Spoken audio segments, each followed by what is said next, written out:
Welcome to Well Good Movies, the podcast for film fans by film fans. Every episode we look at films old and new to choose what should be preserved for all time in our movie vault. With lively topics, big questions and crazy challenges to entertain us and our guests, we always look to have fun by giving you the topics worth discussing and the movies worth watching. Even if there are some duds along the way. But don't just take my word for it. Here's a preview of what to expect in today's episode. Dude, it wasn't his fault. He literally did not say the word. He did not want to say the word. He looked at the envelope for, this says Emma Stone, La La Land. That seems wrong to me. I don't know what to do. And it Faye Dunaway, who just looked at it, it was just like, La La Land. I just sort of steamrolled him into, and then everyone's like, oh, Warren Beatty is an absolute idiot. He didn't do anything wrong. Stop blaming him. All right, Mr. DeMille, I'm ready for my close-up. Are you not entertained? I am the father. Great Scott! Turn up! Here's Johnny. I'll be back. It's not the car, it's a silly movie boy. Well, good movies. Hello and welcome to Well Good Movies, the podcast that gives you the topics worth discussing and the movies worth watching. I'm your host, David Oscar of this, the 43rd Well Good Movies, here to echo the words of Regina King as we celebrate film and show how our love of movies can help us get through even the toughest of times. But I can't talk about awards all on my own, so I am joined by my co-host, who may not be as elegantly dressed as, say, Laura Dern, but he's still wickedly talented, the one and only Kai McKeesold. Okay, this is how we're starting then, is it? Kai? Alright, I'd like to thank you for that, Dawid Ortiz. It's just a theme of April, of Craig's name just not being announced correctly at the start of each show. Well, thank God it's the end of April. Yeah. Well, you should just be fearful of what the theme will be next month. Oh no, the theme next month will be me killing you graphically at this rate. And Craig like, hello, welcome to Well Good Movies, and then just, my guest this week, and then it's just no sign of me. I've just disappeared. Well, just like the Academy, we have many prestigious members within our circle, and one of those is our Oscar and awards season expert, Stefanos Florakis. Hello, Stefanos. Hello, and I'm ready to retire because this award season was way too long. Yeah, it went on a bit longer this year. I suppose, like the rest of 2020 and 2021. Steph, do you want to know your Travoltified name? As there is a website in which I've got mine and Craig's Travoltified name. Do you want to know yours? Oh, I love hearing my name mispronounced every time. Go ahead. Well, this isn't even mispronounced. This is just, John has just gone off on his own by ear. Yours was Sebastian Fizkerson. I had to retype it in twice. I was like, are you sure? I was like, okay. So yeah, welcome, Sebastian. Oh, dope. I already have 12 names, and I'm good to have a 13th. Let me get this straight. Did it literally just see Stefano's names as already Travoltivized and then try to submit it back to what I thought it actually was? I guess it was going with the Adele Dazeem of Adina isn't at all like Adele, so it was just like, let's just change this name completely to something else with an S. So it probably is quite a clever system in that way. But yeah, I can imagine, Steph, you do sympathize with, and I hope I get this right, so Ya Jung Yoon, actress, supporting role. Yeah. Yeah. It's when she had her moment of being like, I forgive you, America and Europe for always mispronouncing my name. Yeah, I mean, to be fair, it is supposed to be, the Yoon is to be the first one, but it's okay. Like I said, I don't mind. She won an Oscar, and I'm happy about it, so whatever. She was just a highlight throughout the entire awards season. You always have one, I guess, and yeah, she was definitely a highlight whenever she gave her speeches. So, what are we talking about in today's episode? In light of the 2021 Oscars, we thought it'd be fun if we talked about our most memorable moments and snubs of the last 10 years. So that's talking all about things that have gone wrong and when we were just overjoyed with happiness. But first off, we wanted to recap this year's ceremony and talk all about the highs and the lows of a very different Oscars.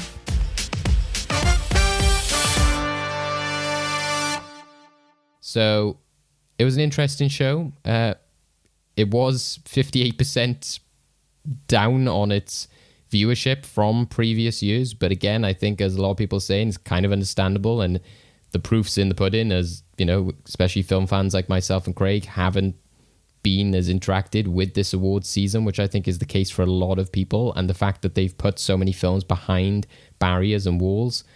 But I thought they did pretty well compared to all the other award shows that we've had, considering the circumstances, but it was quite unique. But what did you think?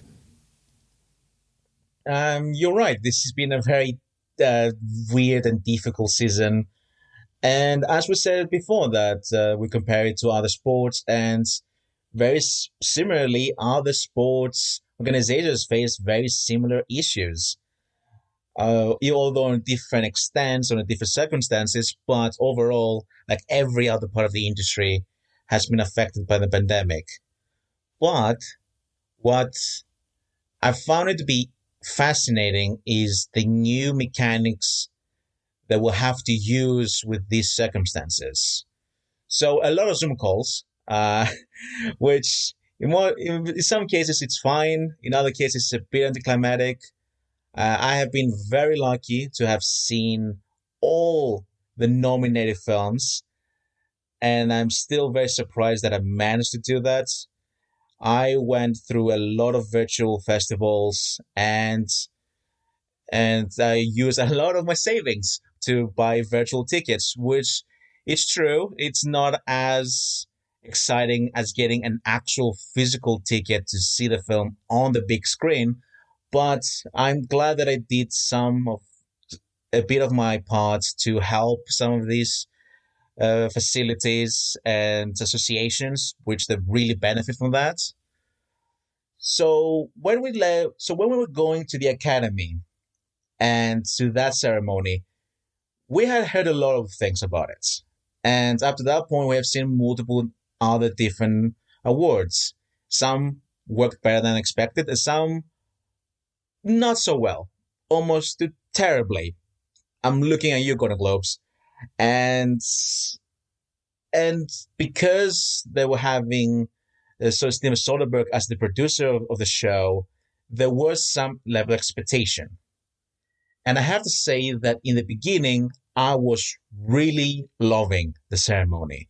I liked that it was smaller scale, a bit more personal, that the fact that we had actual people physically in the room, or even though they were, and good that we're keeping all the social distancing rules, and the fact that they were all tested and some of them vaccinated. So overall, I was engaged and also felt a bit emotional at times, because this felt a bit normal to me. This is the moment that it would have been it would have been very understandable if they wanted to cancel the show, but I'm glad they didn't, because this is one of the very few things as film fans can have as normal, especially during this season.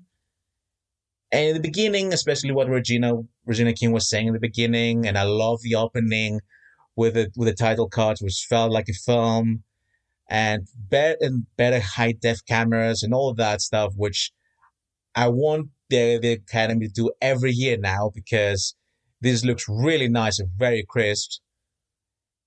And I loved, which with every presenter saying something personal for each nominee, it felt truly embrace to the artists and to their work. And that was great. And although I wish they had the musical numbers, which they had pre-recorded, and they showed it on the red carpet event, which makes no sense because most of the songs are bangers, and the performance they gave were really good, and that would have been, I think, it would have been helpful for the pacing for the whole show. And I kind of missed the clip montages and specifically for all the actors, and also for the visual technical achievements for each film. Because if anything else, even though I've seen all of them and I know exactly what the work is, there are a lot of people who don't, and especially I would have loved to have any kind of footage of Daniel Kaluuya in as Black Messiah because he's phenomenal in it. But also because I'm watching the show with my parents, which they're not particularly film buffs, but this is usually the point for them, which they're starting having an idea to why they are good. And I miss that. I really miss those clips.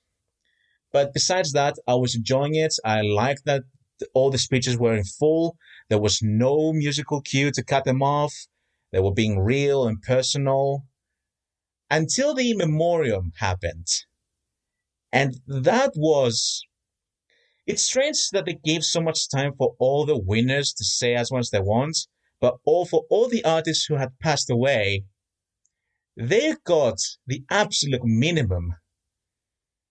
They went to so fast speeds that I literally thought there was a problem with my TV. I thought it was on fast forwards because I had very little time to see the photo and the name and who they are. And just snap, snap, snap. And I couldn't understand why.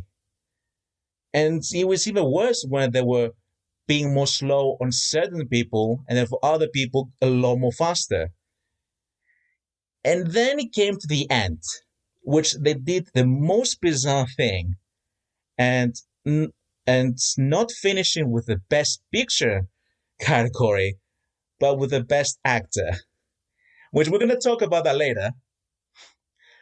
But I'm not gonna lie, I was upset, and every good intention that I had before, it kind of was ruined in the end.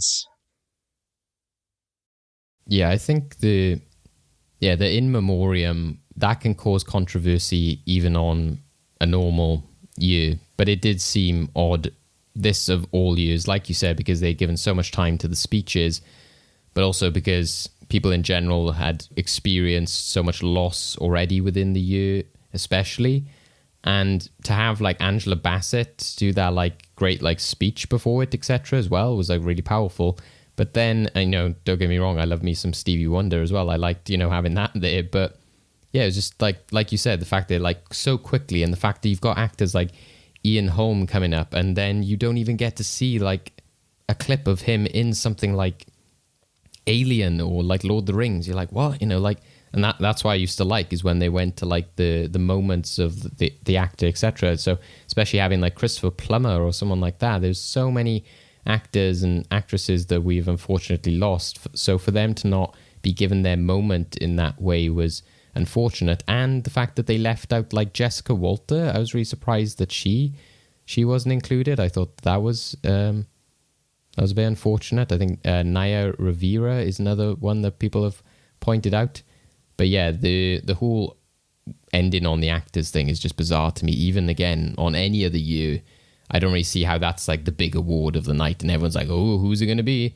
Because yeah, they might have anticipated if it was Chadwick that would have been a nice moment to end on, but at the same time it would have been quite a sort of sad, somber moment to end on. So it's almost as if they took Nomadland's big celebratory moment, which we have with so many of the films when they win, like Parasite, everyone's there like partying and really happy, and then you get to like sort of leave on this high. It almost took that away from Nomadland as well, which is unfortunate again, because that film is celebrating a lot of diversity and having like a female director who's like the second female director to ever win, at the Oscars. So just to check, did they literally announce Nomadland? So Best Picture, and then was it literally just Best Actor that was left last? No, they did the Best Picture third to last, and then Best Actress and the Best Actor. What even is the rationale behind doing it like that? Well, the main assumption, which possibly it is that one, is the fact that the producers were anticipating Boseman to win, and they wanted to end with this heartwarming tribute from his widow. But the thing is, producers don't know who wins. They only know at the moment of the ceremony. So they basically made a huge gamble, even though there were a lot of people the last couple of weeks who have been saying that Anthony Hopkins might win, but they still went with it. That has got to be an awful day for the Academy to just look at each other and just go, oh wow, we are just being portrayed like dicks right now, fair play. I just don't get. Also, just the memoriam thing, I just don't understand why you'd ever want to try and... Like, how far in advance of the ceremony must they have made that tribute? Did they just make it thinking it was meant to be for February, then 2 extra months happened, and they just went, oh, right, fine, we'll just check it on?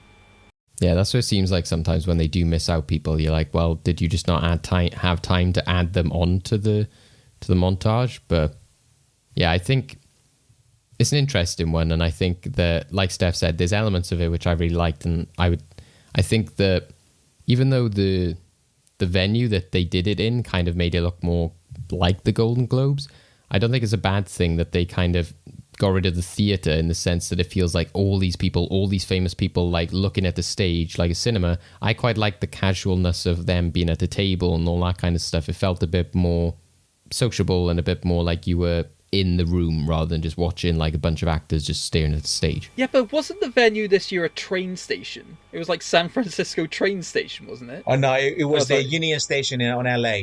Oh, LA station, I do apologise. But yeah, still a train station. Well, it's like that train that they use in The Simpsons where they've turned it into a restaurant. It does still look fancy. So. I mean, to be fair, based on all the other train stations I've been in, that's a very fancy one. I'm not gonna lie.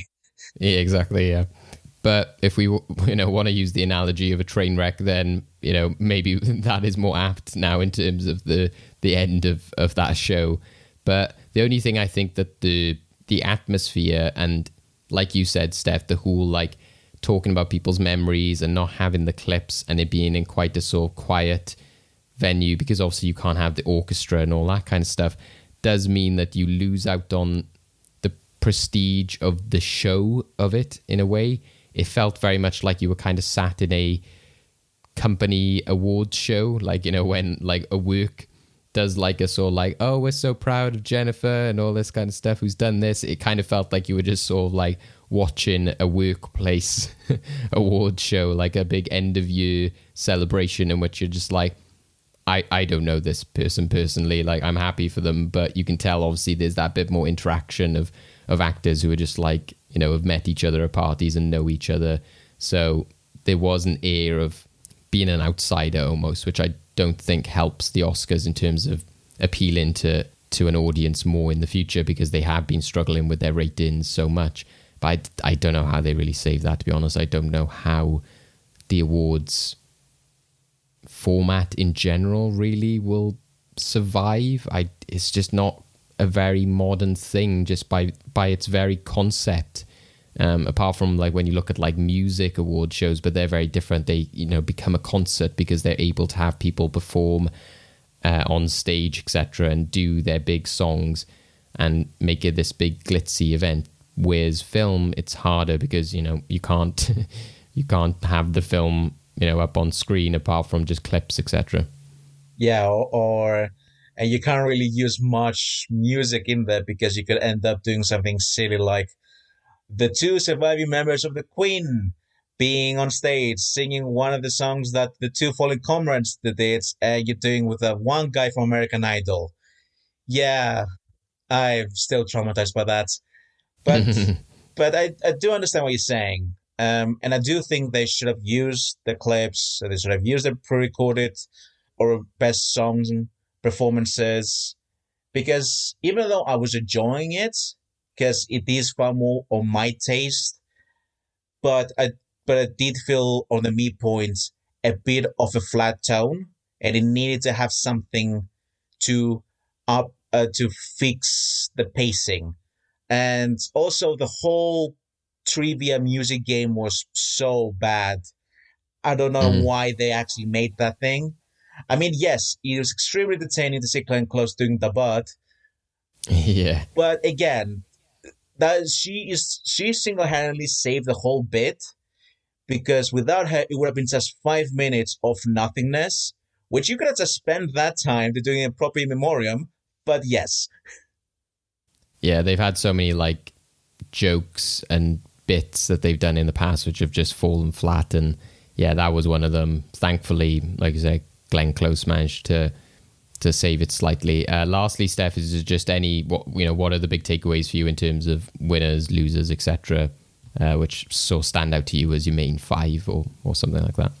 Right. If you go to Fresh Hub, you're gonna find all my predictions, and I love the fact that when I wrote about Viola Davis not winning, and I used the main reasoning that Ma Rainey was not much loved from the Academy by losing the Best Picture nomination. But then I didn't really use that with Boseman, and I look back at it and I'm thinking how stupid of me of using that critique for the one and not for the other. Because in the end, my actual choices, the ones that I actually wanted to win, won. And although at one part I'm extremely happy, but the other one, I just hate myself as someone who is such a snob about predictions. But overall, I am actually very happy about the wins. Nomadland was my favorite film of last year, and especially Chloe Zhao being the first woman of color to win Best Director is amazing, but also frustrating because it's been 93 years. And also this might be the first time since 2008 when Donnie Day-Lewis, Marion Cotillard, Javier Bardem, and Tilda Swinton won for the acting categories. Since then, this might be the first time that all 4 acting categories went to my favorite choices.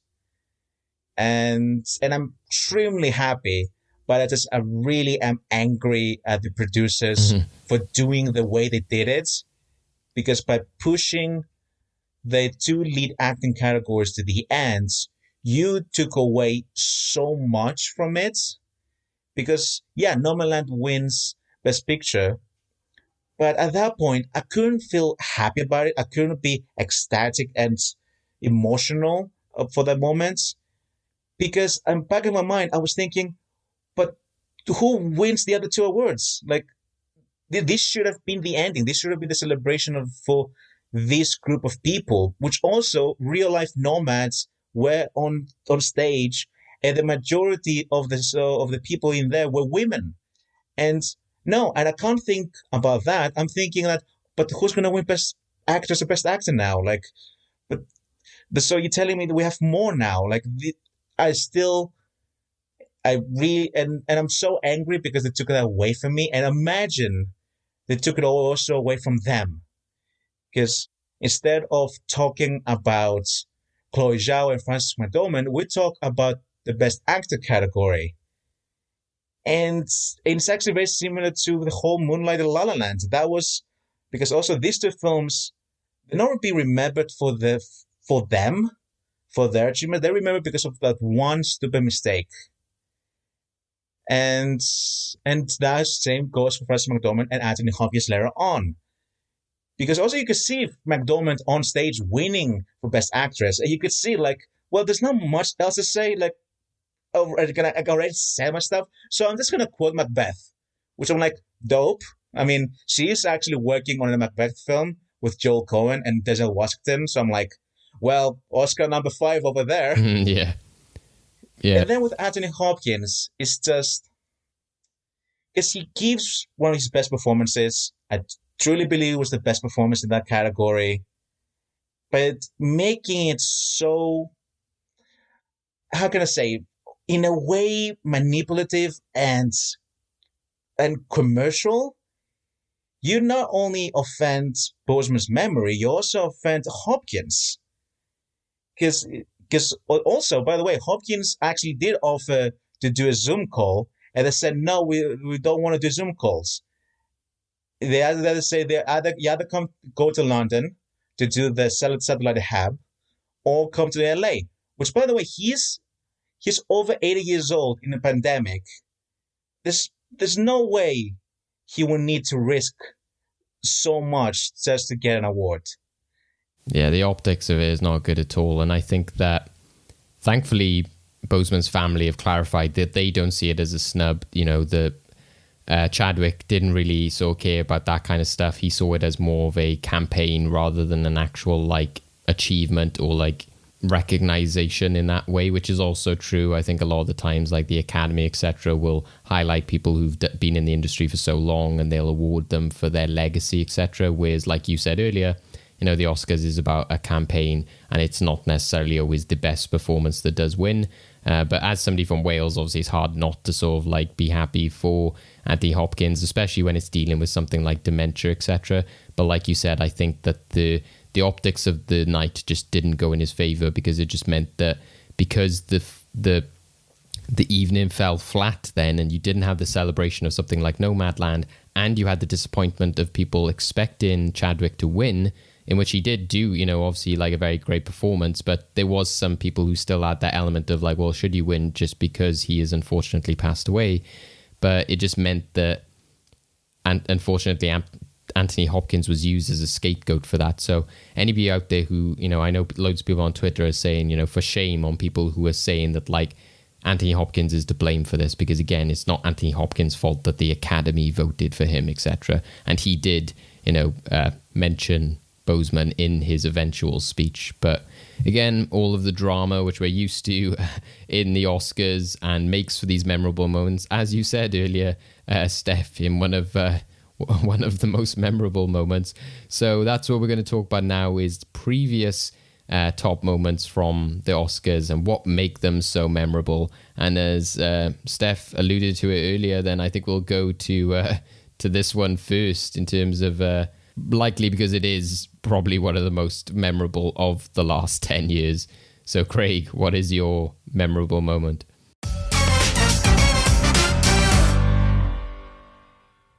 Picture this. You have the presenters of Warren Beatty and Faye Dunaway coming on the stage to announce the Best Picture for 2016. It's a situation where people have been watching the award season, and they've been watching La La Land continually gaining a lot of momentum, when secretly in the background there's a beautiful, poignant film about like the lives of people specifically of like black gay origin in the background, that probably deserves to win, but is being overlooked by this mammoth of a musical. And you have this perception going in to that win. And then they do their moments, they list out all the nominations, and they open that envelope. There's a moment of confusion on Warren Beatty's face. He doesn't know what to do.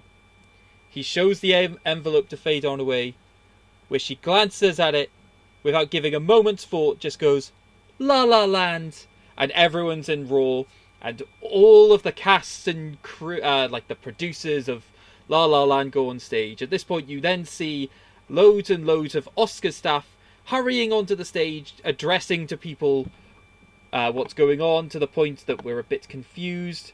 You literally then have Jordan Horowitz like coming up to the microphone after having another producer, Fred Berger, being told what's going on, making an impassioned speech, finishing it with, "We lost, by the way," and then revealing the actual envelope that shows Moonlight won, and now everyone has to go, "Oh, celebrate for them instead." This is not a joke. Moonlight has won Best Picture. Moonlight, Best Picture.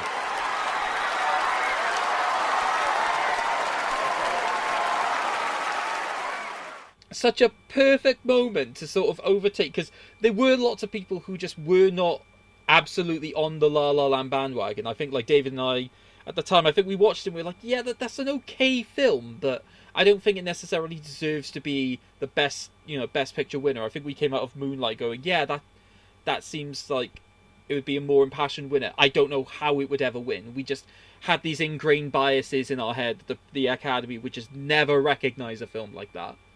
It was just like, they're gonna be won over by La La Land.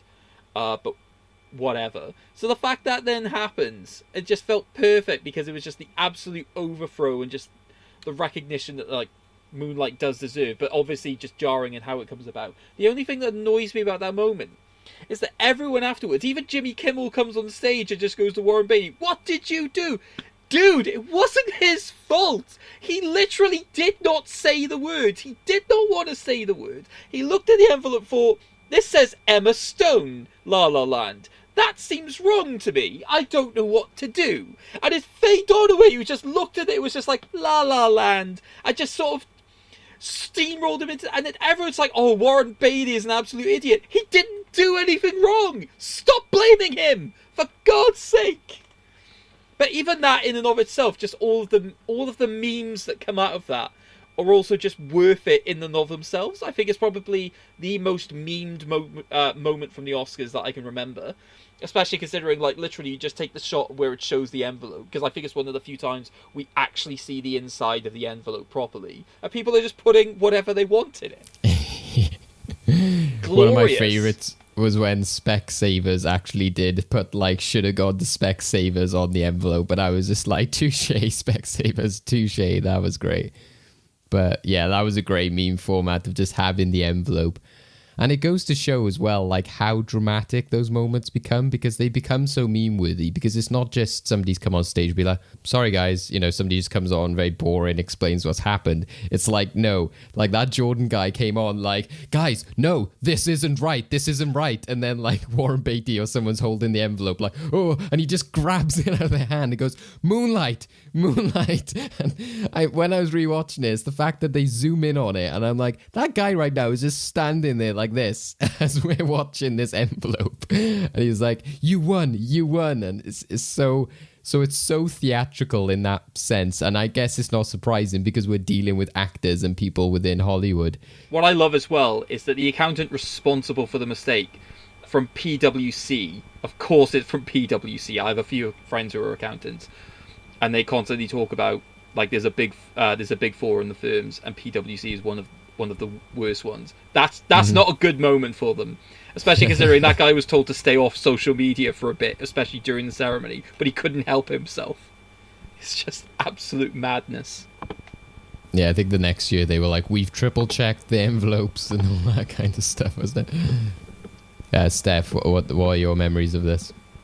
I remember. It was back in 2017. I was back in my not old house. It was the second old house. And I was with the majority of my housemates. I was the only one who actually cared at the moment. The other ones just around. And then when the mistake happens, even my housemate who cared the least out of all of us just was in awe of the moment. And yeah, it was great because it's great television. I'm not going to lie. The drama of it is ecstatic. But I think the backlash of it is the part that annoys me. Because like I said before, now both films are forever known as these two films.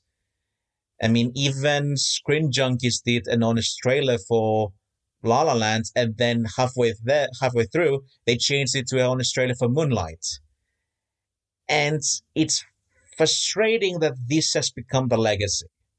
And also the fact that this one stupid mistake, similarly to how No Man Land this year, its victory was kind of stolen from the moment. Because at that point, I didn't really think about, oh my God, the best film of the year actually won. No, I was thinking, how did this happen? And it took me so out of it, and it shouldn't, because for one, this is the first all-black cast film to win Best Picture. And instead of focusing that, I was still focusing on the bloody envelope. So yeah, even though the memes are great, I do like the comedy behind it in the future, but unfortunately I do feel that this is what Moonlight is being remembered the most for mainstream audience, and that kind of makes me sad. True. But it also is indicative, as Craig said, to what the Oscars has become, in the sense of, like, oh yeah, La La Land, because they love to have films that sort of go back and are about the industry and are sort of like idolizing the old Hollywood. So because that was so idolized and seen as the obvious winner, to then have Moonlight actually be the winner, it was kind of reflecting that in a way of like, oh no, it was actually this really innovative, different film. And yeah, I think the reaction in the room sort of highlights that. And it's kind of like, as an audience member, you had that like, oh, thank God, So I think it's just awkward as well to watch. Just the fact that they are, when you rewatch it, the fact that they're there, like when you watch the full speech, the fact that producer Jordan does like give a full speech, like a proper Oscar speech. Some other guy comes on, does a full speech, and you could just see all the mayhem in the background. You're like, oh God, this is so awkward. So you can't help but feel really bad for them regardless of, wanting Moonlight to win. I think that's the worst thing about it, is because it's happened before, hasn't it? I think it even happened at a Miss World competition in what's that presenter called? The one who does like Family Fortunes in America, Steve Harvey, when he like didn't he like the wrong Miss World got announced and he was like, it's my fault, I misread the envelope. It's like that awkward moment where they have to take the crown off like the one woman and give it to the other. It's like, it's such a cringe moment, so awkward, but it kind of does reflect the change in Hollywood sensibilities. But again, we're not remembering it for the right reasons. We'll go on to a more celebratory moment. So, Steph, what is your memorable moment? The year was 2020. Not that 2020, the good one, the first 2 months. and the award season was actually shorter than most other ones. And there was one huge blockbuster epic war film called 1917, and very similarly to La La Land, it was winning everything. It wasn't even on our radar when the season started, but slowly it started getting momentum. And not only the film, but also director Sam Mendes, they were both winning multiple awards. So when we went to the Oscars, we all kind of were expecting to at least to win one of them. Little do we know that there was this small little Korean film that somehow captured the whole industry. And that's how Bong Joon-ho and Parasite won Best Director and Best Picture, making it the first foreign language film to ever win Best Picture. Parasite.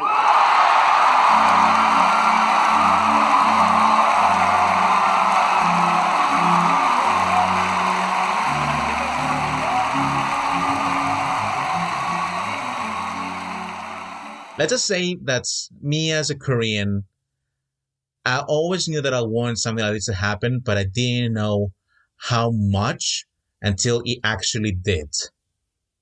And David remembers because I was messaging him during that time. And I was such an awe and extremely emotional when Bong Joon-ho won Best Director. He was up there giving an amazing speech. Still, I think it's the best one during that ceremony. And then when Jane Fonda said the title of the film for Best Picture, and seeing all this group of Koreans on stage,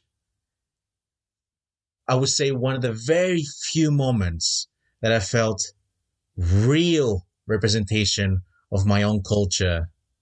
I was just nearly sobbing.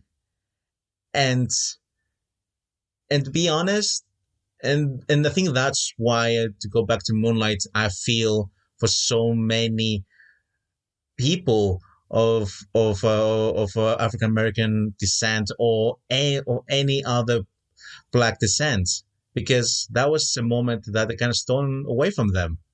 And because now I know how it feels, I understand them. And my goodness, I don't think I will ever forget that. And also, the most amazing part is that the fact that the whole theater were celebrating about it. And that is something I never thought I'd see, that a Korean film would be celebrated by everyone in that room. And yeah, and I'm getting emotional right now talking about it. Well, it also brings back the good memories of, like you said, watching it live, having the the build up to it, because like you said, it was in the good half of 2020. So again, like, where's the Moonlight La La Land situation? Unfortunately, I think when that happened, it was one of those years in which I maybe watched it when it first started in the middle of the night and was like, you know what, I'm too tired for this. I think I had work the next day, so I just went to sleep.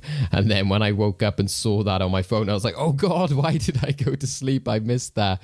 But with this one, I was glad that, we stayed up for it and saw it as it happened, so like, I remember me and Craig experiencing it. That's not technically true, David. Remember that I went to bed, I had left. Oh, was it? Yeah, because Parasite. I thought we both saw Parasite. What I specifically said was, I'm feeling really tired, I've got work. If Parasite wins, you are to ring me, wake me up, and I'll experience it. Audience, I want it known. I woke up the next morning at 10 o'clock in the morning, getting ready for work. I thought, oh, I wasn't woken up. Parasite must not have won. That's a bit sucky.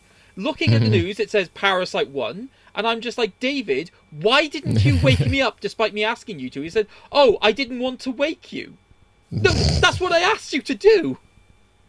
I just thought it was one of those, like, I'm asking you to do this, but I don't really mean it kind of things. A similar thing happened with Spotlight, didn't it? Spotlight, you did actually text. You text me. I went to sleep and you text me. Yeah. You didn't even message me anything. Either way, it was a nice moment. On my own.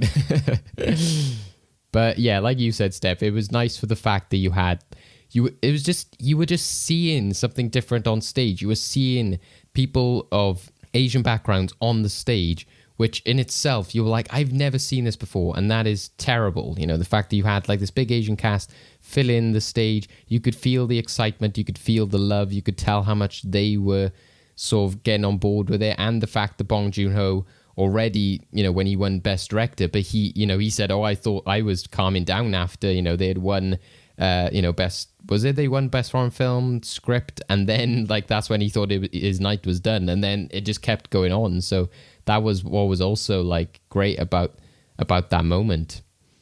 Yeah, and also I do need to give huge thanks to Slumdog Millionaire. Why I say that?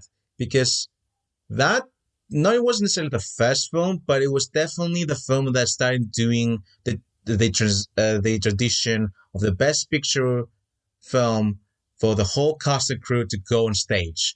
Because that's what Slumdog Millionaire did. And I remember back then when people were saying a lot in the media the fact that they haven't seen so many people from India or Indian descent on stage at the Oscars. Ever since then, that became like the tradition of the Academy. So I do want to thank them for doing that, because I think that's the beauty now of that specific award, because it's not anymore about just the producers. It's now the whole collective going in. And I think that's why I'm even bigger distaste now for what the producers did this year, because instead of celebrating the whole film and the whole group of people, they just wanted to go for the singular artist or singular celebrity, which that just frustrates me even more than what I think now.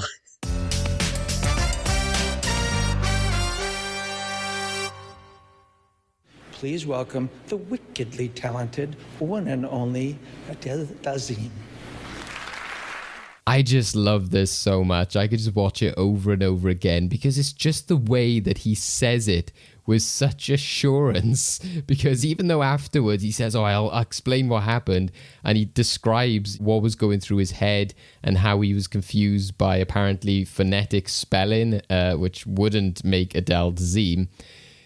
So when you watch it back, you're like, no, you look like you pretty much know what you're saying apart from the Dazeem bit. I love the way that he says like the wickedly talented. So it's so confident. It's so cocky going in. It's so like of that theatrics of the Oscars to then be like Adele Dazeem. And it's just the way it like peters off as if he was like, oh, I f***ed up. And then there's no kind of like look inside or weird cutaways or anything. It's just him like turn in like, yeah, I got that right. And then you just go to Indina Menzel and you're thinking, oh God, what must she be thinking right now? And because it was such a memed moment, because it did so much, especially for her career, obviously it's been mentioned and talked about in interviews since. And it's interesting because Indina Menzel said, you know, at the moment she was like, oh, I just had to, you know, focus my mind and get my mind off it. So I was already thinking to myself the massive pressure that I had on myself to get this song right, because she was in front of Hollywood royalty and such massive stars in terms of like musicals, etc. And the stuff that she was doing to focus on that moment, then for about 8 seconds, I think she said, she was like, oh God. And I think we've all had that in which like the name's been mispronounced or somebody has said something wrong. And you're kind of just there on the sidelines like, oh, God's sake. But you're like, right, forget about that. So you can only sympathize in that situation. And yeah, it just makes me laugh what was going through John Travolta's head. Like, it just goes to show a lot of the time we have these Hollywood celebrities which just say or do weird things. And John Travolta is quite an odd character. So it sticks to that aspect of him. And yeah, it's just funny because it's just nothing like her name. And because Frozen was such a big hit, Let It Go was such a big hit, I think it makes it even more stand out. If it was a singer that we didn't know as much, it wouldn't have landed as much. But the fact that you're just like, who was that? And again, you can only sympathize with her. Obviously, it was also brought back when Indina Menzel introduces John Travolta as Glom Gazinga. So it just made this entire scenario. But you do have to question John Travolta's thinking during this. Like, apparently he was distracted by Goldie Hawn. He wasn't told when he was going on. He was just rushed out onto stage. And then he was looking at like a phonetic spelling of it and fluffed it from that. But still, I don't understand how that happened. But what I want to know is, was Glom Gazinga actually made by one of the various Travolta name generators that exist on the internet? Steph, what's your memories of it? I remember that. I thought that it was an actual singer. I really thought it was someone else to sing Let It Go. And I was very confused. And then she appeared, and I was like, I have so many questions at the moment. And to be honest, and I can tell that she was kind of thrown off at the moment, because let's be honest, her performance of that song and that ceremony wasn't the best. And I don't know why. I know a lot of performances when happened live at the Oscars, they're not necessarily the best ones. Like the same thing, well, not the same thing, but surprisingly, the singer Adele had also not a good performance of Skyfall the previous year. Yeah, sometimes there's something about like the acoustics even in the venue which just doesn't make them sound great. But yeah, there's often they just, I don't know, the instrumentals around it, maybe because they're just more of a film show than a music show. But yeah, they never seem to quite land. But I can confirm when you put in the one I used, the Travoltified name, they did come up with Glom Gazinga when I typed in John Travolta. Oh, of course it did. But yeah, no, it was a funny moment, to be honest. It's now we look back at it and it's just, then you understand a lot more what Travolta is as a person. And after seeing a lot of his recent films, I'm like, yeah, you're not the 90s anymore. which is fine. You know, we always have Pulp Fiction and Friday Night Fever or Saturday Night Fever. I don't even remember anymore. Yeah, he's just an odd character these days. Even when I watched that Jimmy Kimmel interview when he was describing what happened, I was like, you look so odd. You can like see like the weird like fake hair line he's had like implanted, and like he's got like this weird makeup on, etc. He's a strange character. I mean, anyone who performs like that in Battlefield Earth has got to have something significantly wrong with them. Yeah, true. Oh yes, the magnum opus. Ah, what a film. Let us know at home, what are your most memorable moments from the last 10 years? But we'll now go on to our most memorable snubs. So, Craig, what is your most memorable snub, one or two snubs from the past 10 years? So the first snub I want to talk about is in the animated category, because I think that for the year that it came out, it was quite notable that it happened.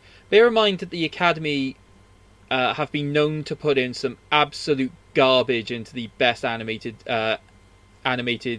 picture categories, such as like Despicable Me 2, The Boss Baby, loads of things like that, and also just completely neglecting genuinely good films such as Pokemon the Movie 3, Spell of the Unknown, a film that every time I hear any form of review about it only ever talks about the incredibly good psychological things it does with the characters, and then turn around and say, but it's a Pokemon movie, so it still must be bad, to the point that the Academy just do that just with load of films. I don't know, but there was one particular one, I think 2014, that specifically I think a lot of people raised eyebrows at insofar as not getting any form of inclusion, and I think it's then had a sort of spanning legacy of this particular like franchise basically being completely overlooked over and over again, which is the Lego Movie. No nomination for Best Animated Film, which is baffling, given that not only was it an incredibly enjoyable, very family-friendly film insofar as like the comedy, as well as the message it wants to go for, but it also just had a striking visual style, which for like what the Academy often like to reward, they like to reward animated films which aren't just your usual CGI sort of entertainment Pixar film, but they do honor anime, they do honor like stop motion films. This was literally a film where the CGI was so good they literally made Lego look as if it was just actively moving on its own. That's how high quality it was, and it just gets nothing. And like, I can't remember some of the films that did get nominations that year. I think it was the year that Big Hero 6 eventually went on to win. So I can tell you that the nominees from that year were Big Hero 6, The Box Trolls, How to Train Your Dragon 2, Okay, fair Song of the Sea, and The Tale of the Princess Kaguya. I mean, to be fair, that's a solid list. To be fair, Yeah. It is a solid list, but I think there is a degree to which I think Lego Movie could definitely have slotted in there somewhere. I mean, I'm not gonna lie. I do like Big Hero 6. I do not think it was as novel as the Lego Movie, which basically made it look like it just went in as sort of the Disney sort of nomination. And then obviously you've got the optics of, even if it is a good sequel, it's still an animated sequel of How to Train Your Dragon 2 going in. Like, it's just an absolute shame that it just didn't get recognition, and because of that as well, none of the other Lego movies have also been looked at in any way either. So like Lego Batman or Lego Movie 2 were both fantastic films that also could have been worthy, but it just seems like it's not part of like the Academy style when it comes to that, to the point that they also don't get anything, which is also incredibly bad. Like, what was up in 2017? Because like that was the year that Lego Batman was out. What was? Oh, you're gonna get angry. What would it have been up against? Oh, you're gonna get angry. Yeah, go on.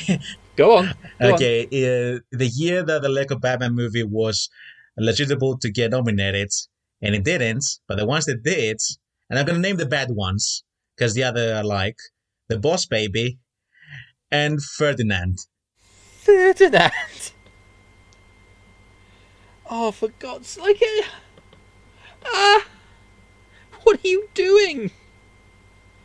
I think like Craig said, it's just like when you have like, I know people like love How to Train Your Dragon, but again, it's just like How to Train Your Dragon 2, like come on, at least like give a film that's at least an original film. Like a lot of what works about How to Train Your Dragon 2 is like the benefits it has from the first film, or at least go with the Lord of the Rings model of like award the third film because it, wraps everything up. So yeah, and I agree with Craig. I just think the Big Hero 6, while I love that film, is great, there's just nothing like standout about it. There's nothing like exceptional about it. And I think that it does go to show that they do have a a bias towards the embedded studios within animation. So Aardman, like this year, it was so weird that Shaun the Sheep Farmageddon got nominated, whereas they just have a lot of loyalty to Aardman, so they usually get in. They obviously have a lot of loyalty to Leica, which I think is fair. You know, they do some beautiful stuff. They have the loyalty to Studio Ghibli, but that's not to say that they do, you know, nominate other anime. And the same with what's the studio, Steph, that does Song of the Sea and Wolf Walkers and Cartoon Saloon, which I absolutely adore. yeah. So again, that is like justified. So it just goes to show that this like Warner Brothers is just left out. Then it's amazing then that Sony managed to get in there with Spider-Verse, which actually then won, which was why that was such an amazing win. But yeah, the fact that this keeps happening, and because the Lego Movie did have such an inventive storyline, it wasn't just like, I think a lot of members, because the problem is, I'm right in thinking that Academy members don't have to watch all the nominees, do they? Actually, for the nominations, it works with branches. So the ones who nominated Best Animated Feature are usually the animated branch, which that makes it more weird to be honest. Yeah. But in terms of the win, like what the people choose for what they want to be the winner, it's not. So say Best Picture, for example, the people who choose the winners don't have to watch all 10 nominations. Am I right in thinking that? No, they don't. Either way, it just comes across as like, I've seen the Pixar film because my kid watched it. It seems very much like they just haven't seen Song of the Sea. They haven't seen the Lego Movie. And they hear Lego Movie and go, oh, it's just like some toy animated straight to DVD film. They don't realize that they've actually taken it and made quite a sort of inventive Toy Story real world story about a kid using his imagination and having this confrontation with his father, etc. So that's what to me was like unfortunate about it, is just that the fact that it did have this more deeper, meaningful story and which was very inventive, but it just seemed to be struck off on the sense of, oh, it's just a Lego Movie. It's like, well, no, if you actually watched it, you'd realize that isn't the case. But I do have faith in studios like Cartoon Saloon, Leica, and especially Sony, because I think they're really, after Spider-Verse, they really go the next level, and I'm very happy. But as for the Lego Movie, I do agree it should have been nominated for animated feature. But I'll even go to the extent of it should have been nominated for original screenplay. And I am quite upset that the Academy sometimes overlooks animated films to the bigger categories. And I do think that the Big Hero 6, even though it is good, it's enjoyable, I do feel like out of all the films, even the ones that did get nominated that year, I did find it to be the weaker one out of the bunch. I rewatched it recently, and I think I just found aspects of the dialogue just really, really hacky. Because it's just at the beginning when they're just in the chase scene, and they just talk about the way they establish he's a boy genius, he's just wasting his life. It's just very, very textbook. There's no nuance to it.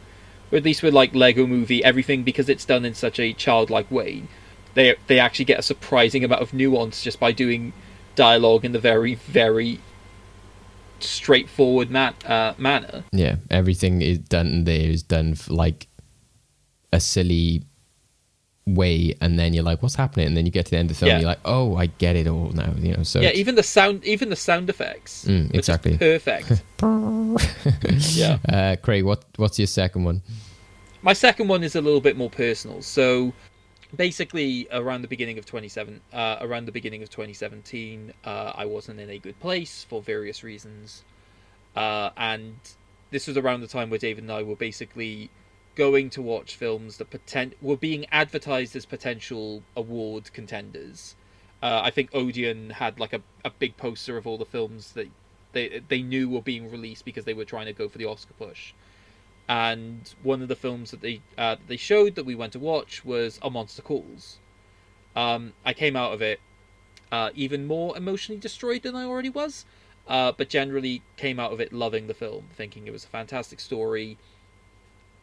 Specifically about the way in which children have to deal with grief and the idea of letting go through traumatic experiences of illnesses, and it was just a a really beautiful. It was just a really beautiful film, and it had like good CGI incorporation with the yew tree.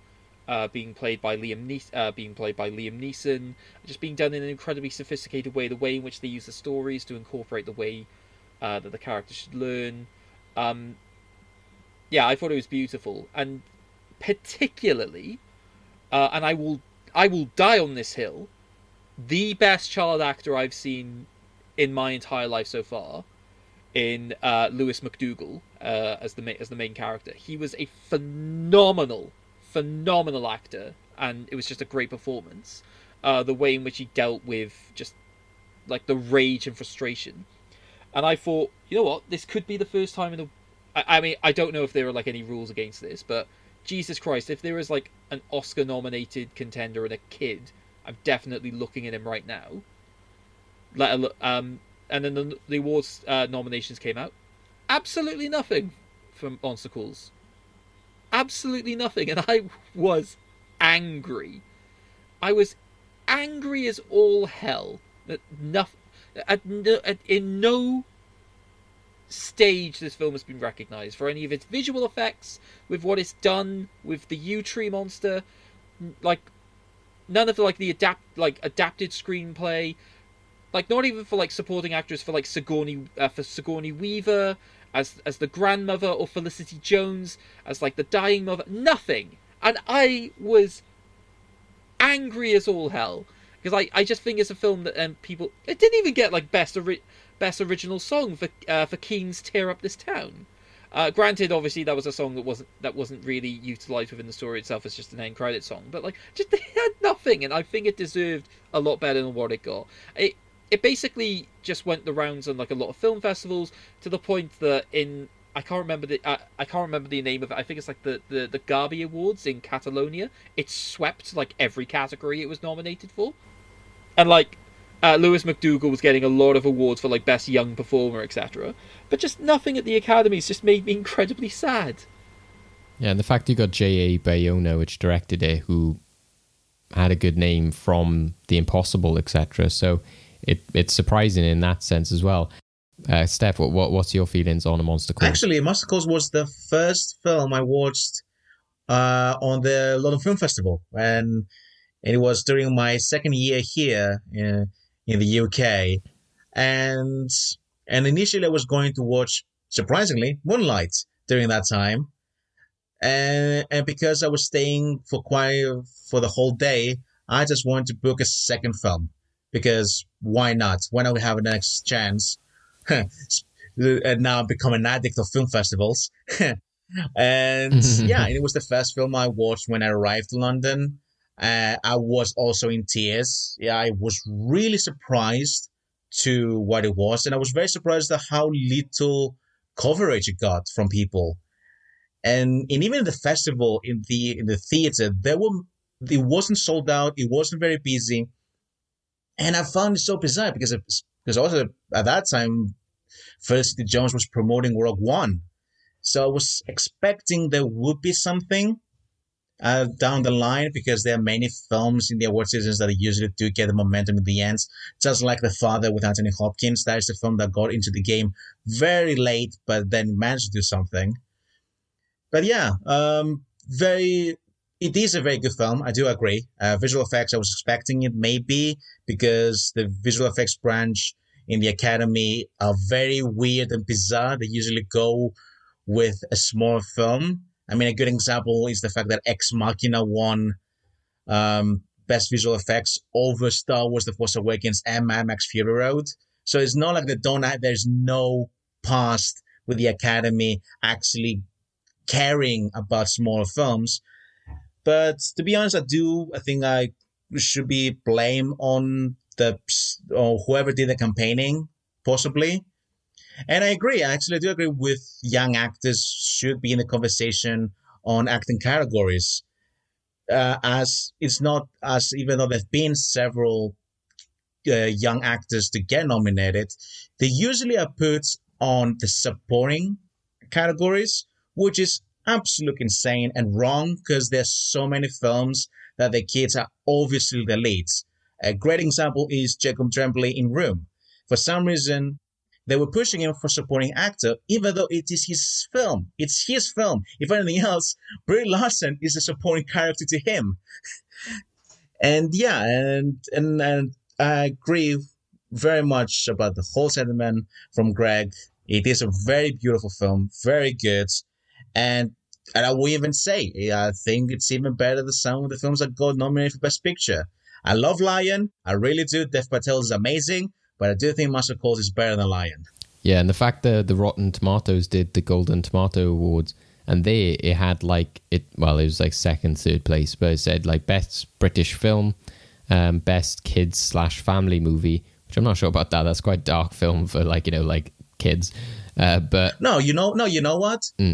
It's a good thing. I do think it's a family film because it is a family film that is not afraid to go to hard subjects, but it is designed to children to understand it. Oh yeah, that's why I'd say family film, but I'm not sure about a kids film. But yeah, I agree with that. But the fact that they've mentioned it as British film as well, even more weird that the BAFTAs didn't pick it up, which seems to be a running trend as well. There's just never an emphasis on this is British cinema. It never seems like Britain as a film community sort of gets behind them, and BAFTA doesn't really seem to either. Obviously, you don't want BAFTA to just give the BAFTA to a British film every year. Sometimes they do. Yeah, but sometimes they do seem a bit out of the loop in terms of what the Oscars do tend to actually end up rewarding. But yeah, I agree with Monster Calls. Like I said, it was a great film. It was just unfortunate they didn't get any attention. Just, like I said, even just for the beautiful animation that it has. Yeah, I think that's why I actually really love this year's BAFTAs nominees, because even though it was quite unorthodox the way they did the major categories, I love how much appreciation they gave to British films and British actors. So I do believe that maybe Master's Calls was one of those British films that came out way too early. I think if that film came out now, it would have had so much more praise and more attention.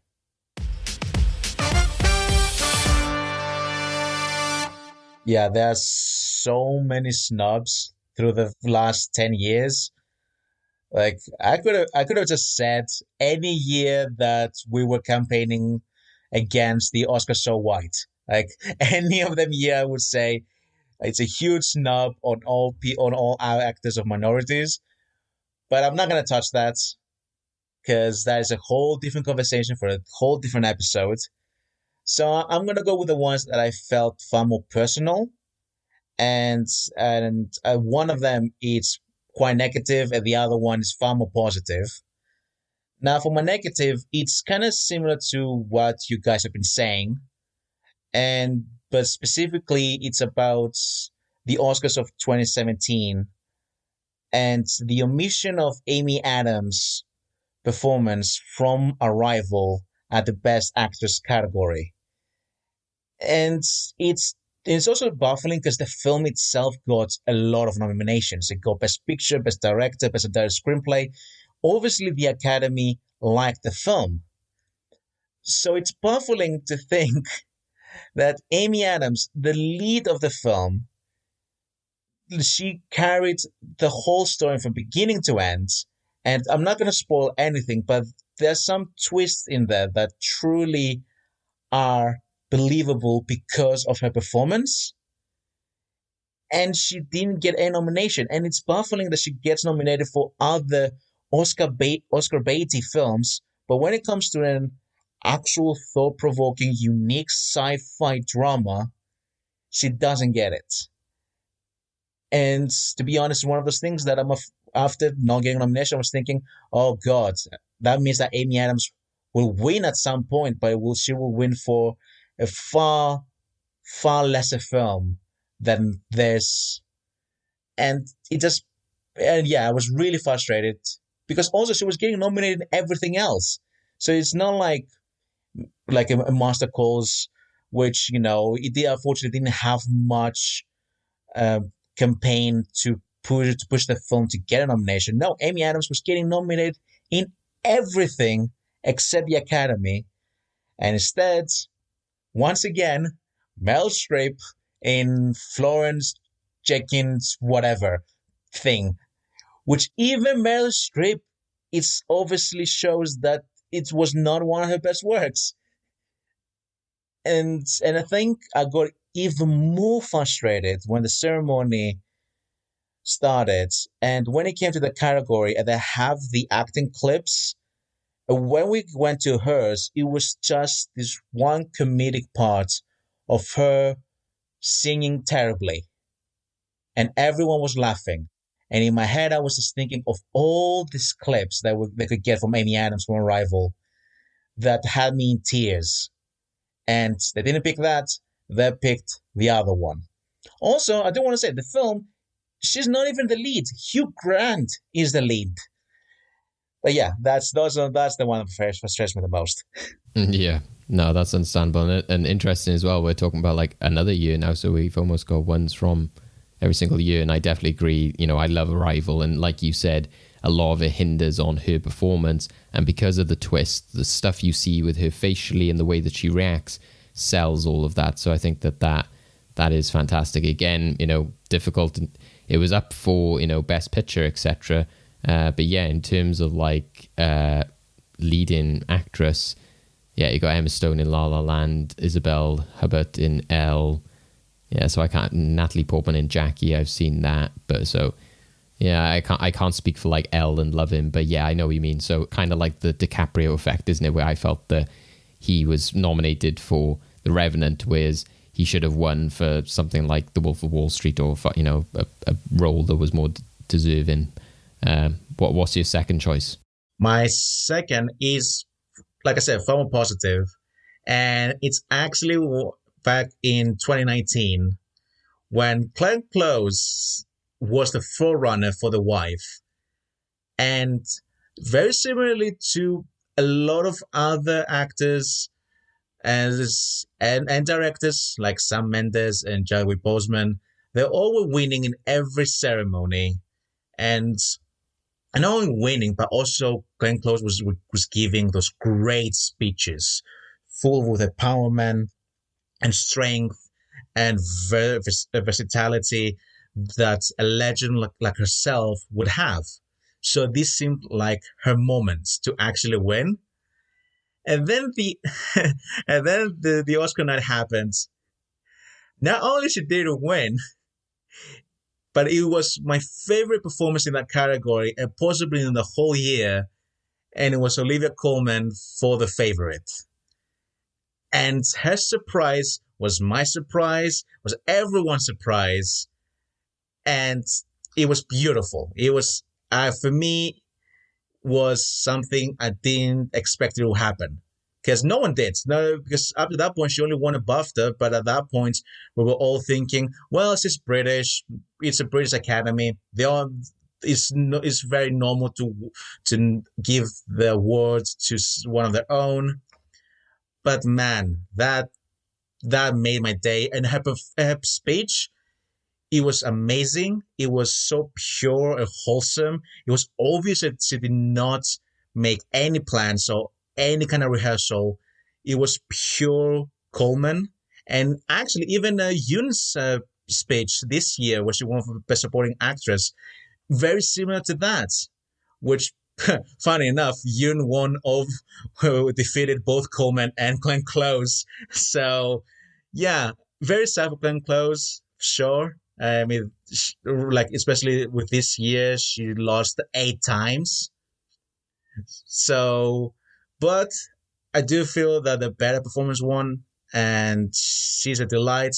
And also, I do have to say that, like Greg said early on, it's very interesting to see how someone's career continues after the winning award. And look at Olivia Colman now. She's in everything. She did The Crown. She's going to be in The Secret Invasion. She's doing more independent films. She got nominated again for The Father. Like, she's truly nonstop. And it's very rare to see an Oscar win to do such a huge effect to someone, and especially in such a short time. So, brilliant. Like, yeah, that year you look at as well, but considering Rami Malek won for Bohemian Rhapsody, there's, a lot of contention around A Star Is Born, because you have both Bradley Cooper and Lady Gaga, which a lot of people really wanted, to this day will still say about Bradley Cooper should have won in that category. And yeah, I was a big fan as well of like Melissa McCarthy and Can You Ever Forgive Me? And while I didn't think she had a big chance, I thought it would have been a nice outside bet. But at the same time, then you watch her like come out with things like Thunder Force, and you're like, maybe you shouldn't have been awarded there. But yeah, but definitely this year they shouldn't have been one of those like Glenn Close wins for Hillbilly Elegy just because it's Glenn Close. So the optics there at least have prevailed in giving it to the performance, not the legacy. But yeah, so that is our top awards snubs. These are just all that add to the dramatics of the night. And, as we mentioned before, with our sports stuff of having your favorites, tell us, at home, what are your favorite awards snubs? But obviously not in the, the light of where we're saying about Chadwick Boseman and Anthony Hopkins and that kind of stuff, because, it's still great to be nominated, etc. And, at the end of the day, the Academy will vote how they want to vote. And, if that member is deserving, as Anthony Hopkins and both Chadwick were in that moment. But these are just examples of where we felt that maybe they just weren't given the recognition they deserved, with just maybe no nomination at all, or just, maybe a lesser sort of performance or one over in the end. Like the Oscars, we're on a tight time frame here, Steph, so we just want to put in one famous Oscar film into our movie vault. So we've just handed this completely over to you now in terms of what you think for all time, the one film from the Oscars, because we haven't talked many times about like sort of big Oscar winners, those kind of legacy films. What is your one choice to go into the movie vault? Well, that's a very difficult thing to do. We give him such an easy task, didn't we, guys? Yeah, so I decided to go through the Best Picture winners. And there are 93 of them, so not an easy decision. So I decided to go with something maybe a bit more classic. And which again, not a difficult task, but I decided to go with something that it was a huge production, a true epic, something that a lot of people still talk about. It was a huge financial success back then, and it's almost everything that a lot of people miss from an Academy Award winning film. But it is also something that's not easy anymore to make, and it wasn't easy even back then. And that is Lawrence of Arabia. Yes, that kind of epic with the the big star name, etc. Like I can definitely see it, because when you had that list of like the top ones and stuff, he had the likes of The Godfather and Schindler's List and stuff, and I was like, well, that could come into other categories and topics we talk about in the future. But yeah, Lawrence of Arabia is very much of a typical kind of Oscar fare, but then I wouldn't say sort of like Oscar bait so much, but it has so many memorable moments in it. So yeah, it's a good shout. Genuine excellent choice. So into the movie vault goes Lawrence of Arabia. We hope to discuss and chat about it more in the future. But for today, like I said, we're wrapping up our awards discussion here now. So we go to our endgame to close things out. We're in the endgame now. It's so annoying! Alright, endgame time. So this is a game that I lovingly like to call the winner takes it all. There's one aspect of the Oscars I don't think we've never necessarily talked about, which is the songs. There have been some fantastic winning Oscar songs throughout the ages, but I want to see how well you recognise what they are. So, this is what the game is. I'm going to play you a segment from various songs, all of which have won Best Original Song at the Oscars. I want you to do two things. I want you to say what the name of the song is, and which film it won the Oscar for. Okay? Is everyone clear on the rules? So name of the song and name of the film that it was from. Yeah. What I will say is I'm going to be very strict on the name of the songs. So think very carefully about this. Okay, are we ready for clip number 1? Yep. So basically, I want you to write these down. Write them down, and then we'll reveal later on. Clip number 1. The lift is up where we belong, where the eagles cry on the mountain high. So that was clip number 1. Okay, 5, 4, 3, 2, 1. Okay, so we'll start with David. Yeah, I can't think if this has got like an alternate name, so I have just had to go in with a generic "Love Lifts Us Up." I can't think what the film is. I wanted to say something like The Bodyguard or something, but I know that's "I Will Always Love You." So Okay, so Steph, what have you gone with? Up Where We Belong from An Officer and a Gentleman. Okay, so let's go with David. So, is the song "Love Lifts Us Up Where We Belong"? no. Is it "Up Where We Belong"? Yep. Yeah. Yep. Is it the Great film. Is it The Bodyguard? Is it An Officer and a Gentleman? My answer wasn't The Bodyguard. I said I was trying to think of a film like The Bodyguard. You then didn't give me any other alternatives, so obviously I'm going to attribute The Bodyguard to you. Okay, so that's 2 points to Steph. I'm Clip. doomed. Clip number 2.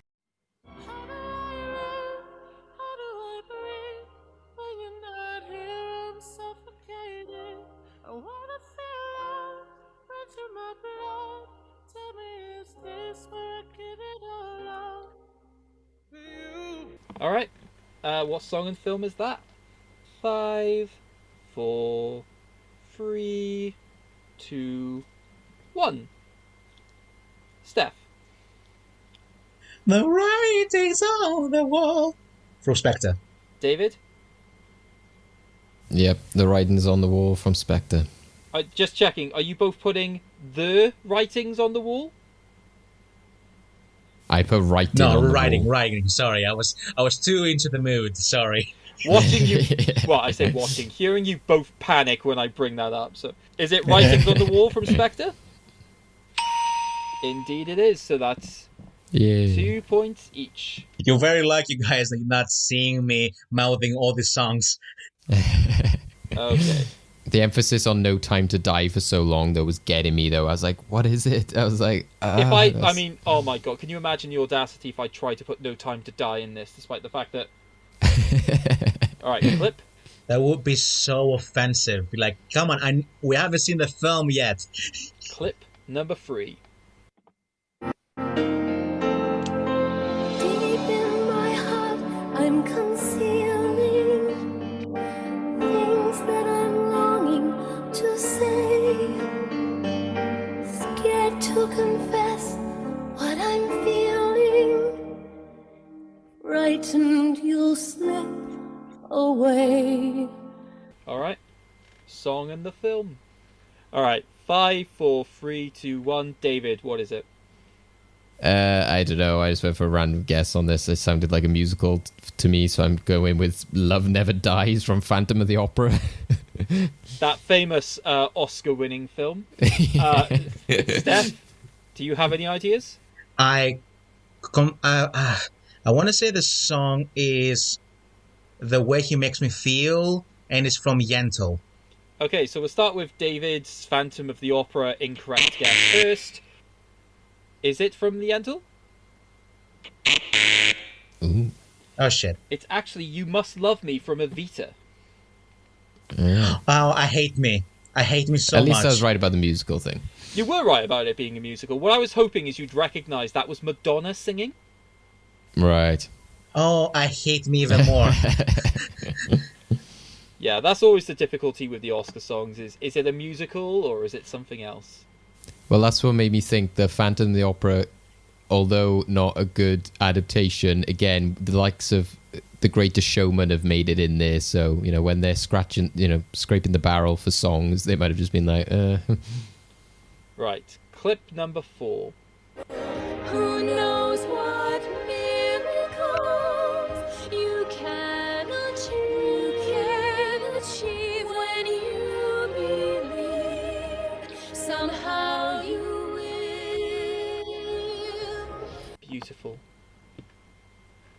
I'm crying. The question is, will our contestants get it?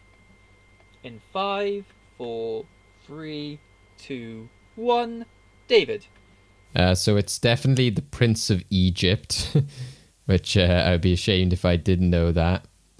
And then I'm just trying to think whether I go for the obvious or not.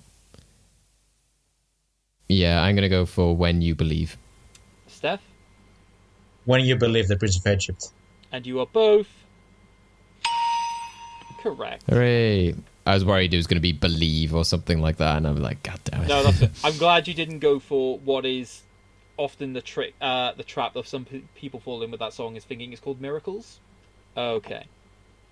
So now we move on to clip number 5. And I think get ready for a definite tonal shift when it comes to the music. Here we go. What makes that little old ant think he'll move a big rubber plant? Anyone knows an ant can't move a rubber tree plant, but he's got... Potentially the next line of that song could be the name of the song, so think about this very carefully. 5, 4, 3, 2, 1. Okay, Steph. High hopes. And the film? I don't remember. Okay, fair enough. David? I went for, I don't know, like you said, it when it said it leads on to the next lyric, so I just went for can't. I'm just thinking it rhymes with ant. So, and I put Oklahoma. So you think the line in total is, but he's got can't. I was going to ask you to play it again to remind myself what he said at the I'm end. just going to play the segment just to see what makes what it that is. Ready? Little old ant think he'll move a big rubber plant? Anyone knows an ant can't move a rubber tree plant, but he's got high hopes. He's got high hopes. Yes, he does indeed have high hopes, which means Steph is correct with the name of the song. The film is A Hole in the Head from 1959. Just goes to show it's one of those where the song stood out, the film does. As is always the way. Okay, so at this point of the game, David has 4, but Steph is marginally in the lead with 7. So it's still everything to play for. And so, let's go to our next song. Are we ready? Yep. Now as the ladder of life has been strung, you might think a sweep's on the bottommost rung. Though I spends me time in the ashes and smoke, in this all wide world there's no happier bloke. So in 5, 4, 3, 2, 1, David. It was definitely Mary Poppins, but the song, oh god, there's so many avenues it could go. I'm gonna go. I'm just gonna take a gamble and say Chim Chimney, and then something like brackets Chim Chim Chiroo bracket. Okay, Steph. Chim Chim. Oh, sorry. Chim Chi Chiri. Sorry. Mary Poppins. So in the film, you're both. So now the names. Steph has gone for Chim Chim Chiri. David has gone for Chim Chimney brackets Chim Chim Chiroo. No, you're right. Sorry. I mean, you can make me change your answer to the wrong one if you want, Steph, because your answer is... well, David's in so many levels is... What I was hoping is when you were going in brackets, I thought you would at least go Chim Chim Chiri, so I could justify giving you a half mark. You didn't. You literally went for Chim Chim Chiroo, and I was like, "Oh, David, what have you done?" I know it was a part of the gamble. I did think that. I was like, "Should I go tree?" I was like, "Screw it, I'm gambling already. I'll just go for the alternate." Oh, it's heartbreaking. Okay, so now we come on to the next clip. Doesn't mean my eyes will soon be turning red. Cry is not for me, 'cause I'm never gonna stop the rain by complaining, because I'm free. nothing's worrying me. Nice little jaunty ending to that clip. But what's the song and the film? In 5, 4, 3, 2, 1. Steph. Butch Cassidy and the Sundance Kid, and the song is Raindrops Keeps Falling on My Head. And David? I went for Raindrops Keep Falling, and I didn't know the film. Okay, so the film is Butch Cassidy and the Sundance Kid, so Steph is... The exact name of the song is Raindrops Keep Falling on My Head, so Steph is... I'm going to give... Getting caught up in this simplicity game. I'm just like, maybe it's just raindrops. I will give David half a mark for that one, because I'm starting to worry for him. Okay. You know what? I'm happy for you, David, that you didn't say Spider-Man 2. Yeah, exactly. Okay, so we're at our last but one clip.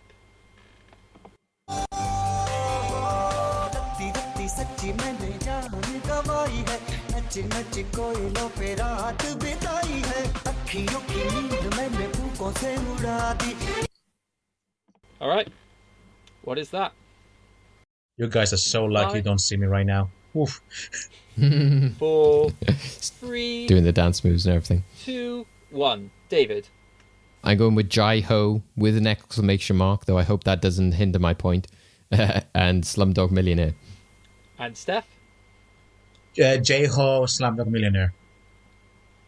Okay, so is the film Slumdog Millionaire?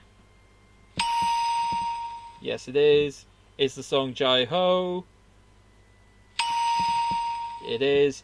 Am I gonna disqualify David because of the exclamation mark? No, I'm not. He can keep the points for that one. That's absolutely fine.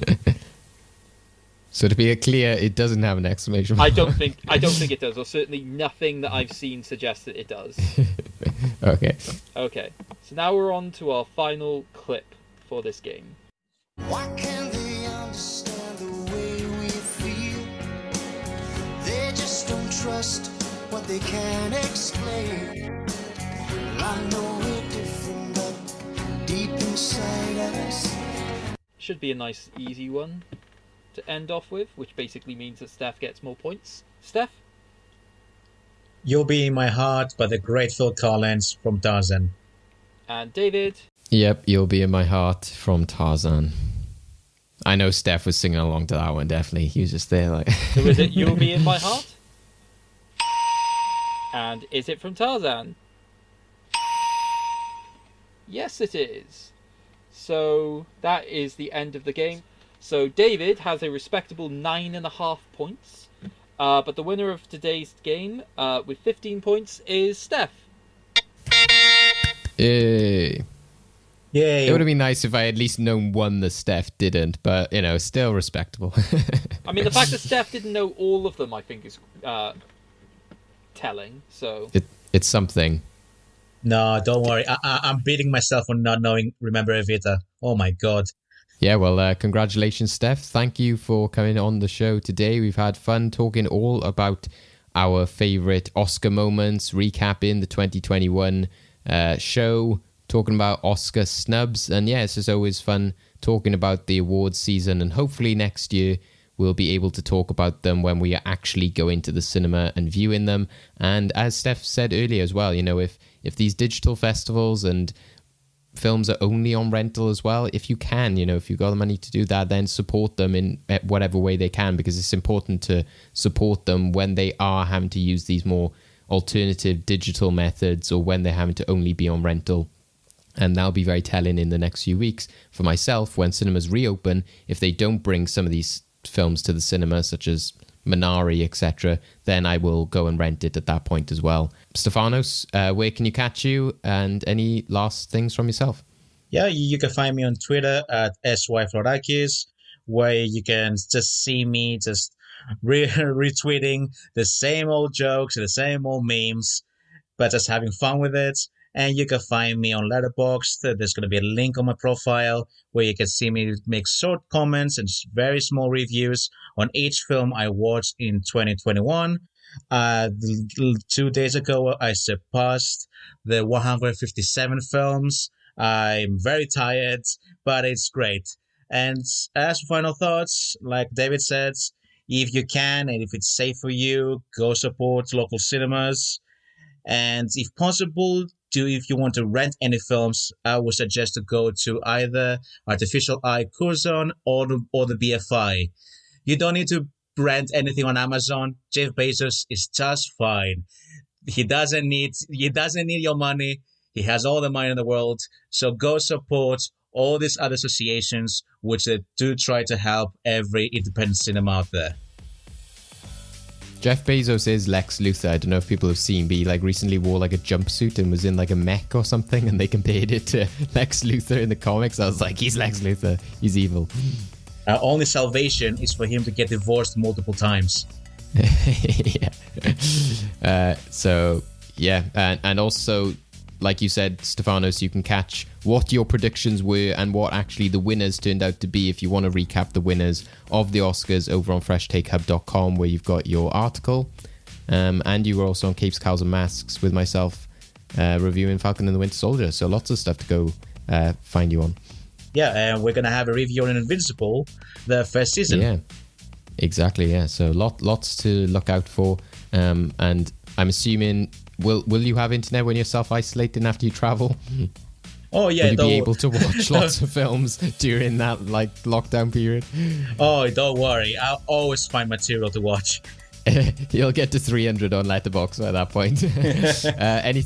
Anything lastly from yourself, Craig? And the award for greatest audience of a podcast goes to you guys at home. Yay! Yeah, keep listening, keep liking, keep subscribing, keep recommending us to all of your friends. It means an absolute lot to us, so please do that. Yeah, definitely, guys. Thank you for listening. Thank you to all of our listeners. We're actually approaching our 50th show. I said earlier the 43rd Well Good Movies. It is the 43rd, as weird as it was that it's the 93rd Oscars. So thank you to all of our listeners. And for a moment there I thought Craig was going to give me the best host award. You're joking, right? So thank you guys for joining us. As Craig said, you can catch us on all of our socials, which is Well Good Movies, over on Facebook, Twitter and Instagram. You can catch us on freshtakehub.com/wellgoodmovies, where you can also find a bunch of videos and articles, such as the Oscar predictions one from Stef. And thank you very much for joining us. Please do make sure that you share this podcast, this episode. Rate us on wherever you can, iTunes. Give us a review. It all helps us to go up in the rankings. And I just I don't have any music to sort of play me out at the moment. So we'll catch you in the next one, guys. Have a good one. Goodbye. See you again. La La Land. Sorry, I mean bye.